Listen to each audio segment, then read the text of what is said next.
In towns across America, history lives quietly, sometimes for decades, sometimes until a conversation brings it forward. This journey started 5 years ago, and like all good journeys in a small town, they start in a barbershop. When I was in getting my haircut, we were talking about role models because Grady runs a great program where he mentors young men. And he mentioned to me Hiram Little, and he told me this amazing story of this Tuskegee Airman that's from Eatonton, Georgia, and how every year his family would come back to Eatonton and come back to the church homecoming at Texas A&M. Well, I shared this story with my friend Kevin Thompson Hooper. Kevin's one of the big patrons of the arts in Putnam County. He says, Jim, we got to do something about this.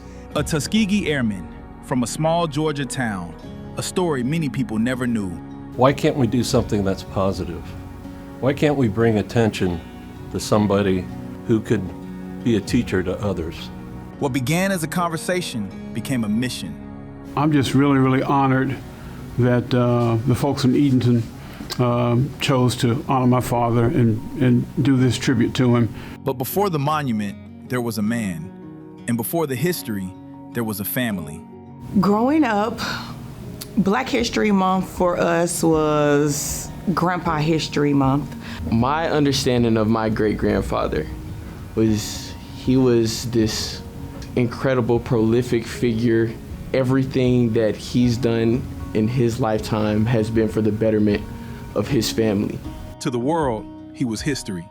To them, he was simply Grandpa. Growing up, we didn't know our grandfather was such a courageous and statues man. He was just G-Pa to us. He never bragged about his service. He never showed it off. He was just Grandpa to us. My father's a really humble guy about his Tuskegee Airmen experience. Some stories are not hidden. They're simply carried quietly. The history, it didn't really sit with me until I got a little older of just how the magnitude of what he did and what he was a part of. As I went on and learned more about him after his death, more of the soldier that he was. Recognition often comes later, sometimes much later.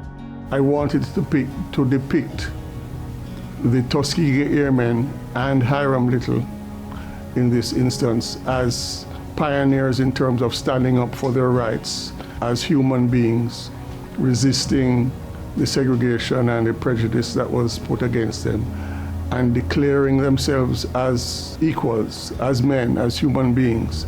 So I wanted a posture of defiance, of strength, determination, but at the same time a calm demeanor. Art does not create legacy, it makes it visible. He was the sweetest guy. He smiled. He always had a smile on his face, even when he was fussing at all of his grandkids. He smiled nonstop. This is American history. This is very important to what they did and what they were part of is the fabric of, everything of what we are. The monument is not about the past. It is about what continues. He would have a grin so wide, he probably couldn't get any words out for the smile he would have on his face. And he would be honored, and he would say he was undeserving. He was just doing his duty. You guys have not only helped us share our grandfather with the world, but now everyone can hear his story and see his story for themselves.